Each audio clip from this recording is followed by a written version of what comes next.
Okay. My name is Al Bronstein. I'm the state EMS director and injury prevention for the Department of Health. Can you all hear me now? Okay. So I'm pleased to be here tonight. I know this has been long and very arduous. So they've asked me to say a few words about the gas.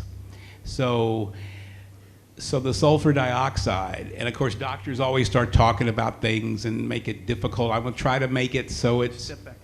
So sulfur dioxide is what is the primary agent that's being released from the volcano. That's the primary health effect agent. That's what everybody's concerned about. Now the emissions are actually quite complex. There's many gases that come out, and there's also stones and dust. But the primary compound that we worry about the most is the sulfur dioxide, which is a gas. You can't see it. It does smell like a burnt match, like a kitchen match. You take a kitchen match and you strike it. That's sort of what it smells like. You all could probably tell me better what it smells like. So what it is an oxygen molecule. You know, we all breathe oxygen, but this is an oxygen molecule that has attached to it one atom of sulfur, hence the name sulfur dioxide. So one sulfur and two oxygens. So this molecule, the problem is that everybody gets concerned about, it's a highly reactive molecule, and it's looking for something to glom onto.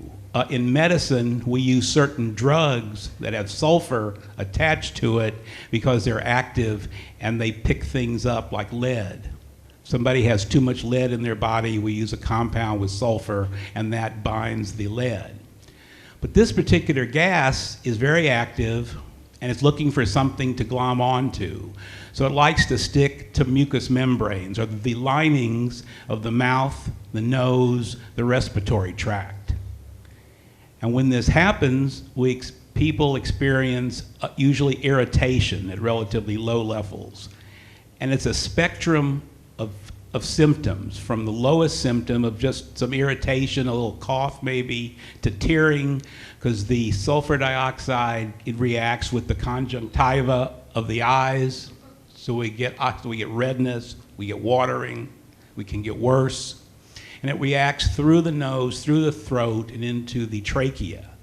Now when it hits the lining, and on the lining of all of our respiratory organs, we have what? We got water.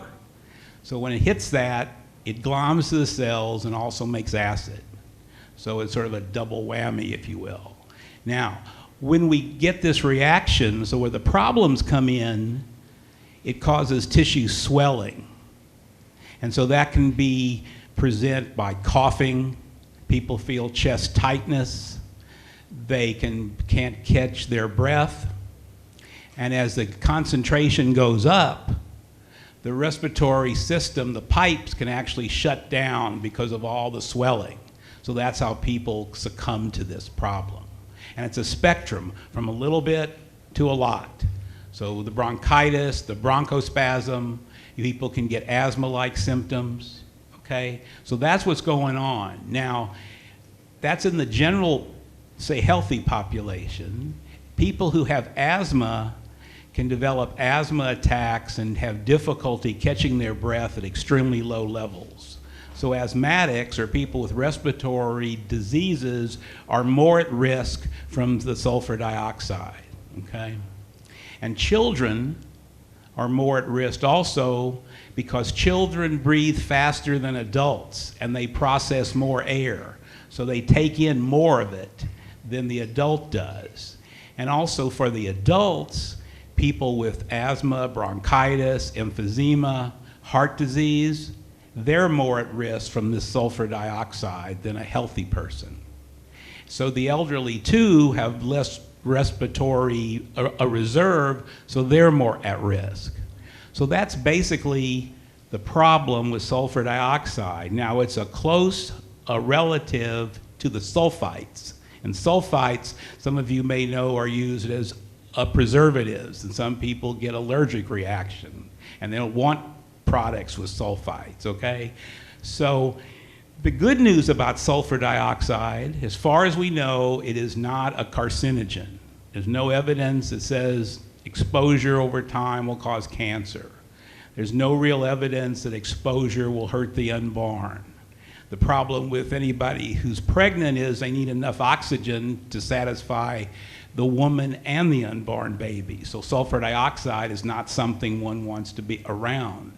So in summary, we get a spectrum of these symptoms, and the higher the concentration, the worse it is. Now, in toxicology, I'm a medical toxicologist by original training, and I used to be the Poison Center director for Hawaii. There's 55 U.S. poison centers, by the way, and Hawaii has one, and we're all connected through the CDC. So one of the tenets, one of the principles that we follow in toxicology is that the dose determines the poison. And a very bright man in 1450, Paracelsus, said all things are poisonous. It's the dose that determines the poison. So with this gas, we want to limit our exposure. So that's why, as the mayor talked about and other people have talked about, they wanted to bring people out of the area because we really want to limit one's exposure. That is the only treatment for this agent. There are some medical treatments, but it's not specific, and this can make people extremely ill. So we want to make sure people don't get exposed as much as possible. So that's sort of in the nutshell. It's a very reactive molecule, causes a lot of respiratory changes, and we don't want to see that happen in the health department, as well as with all of these agencies, the mayor's office, the governor's office, Incident Command, Talmadge, and everybody else is working very, very hard to see that that doesn't happen. And I'm well aware this is very difficult. So I want you to know you have my empathy. So that's the story of sulfur dioxide. There's a question there in the back? Okay. So when the sulfur dioxide comes down, it goes on the dirt, and it can react with water to make an acid. But once it gets in the dirt, it's pretty much done. And so far, the acid issues of just rain and sulfur dioxide, as far as I know, I'll let the USGS talk more, that's not been a real problem. Right now, the major issue has been inhalation, to breathe it into people. So, I lived in Volcano for a long time. We were on water catchment up there as well. And we had some pretty major doses from Halemau. You can, I think it was baking soda that you put into your water tank to kind of balance the pH.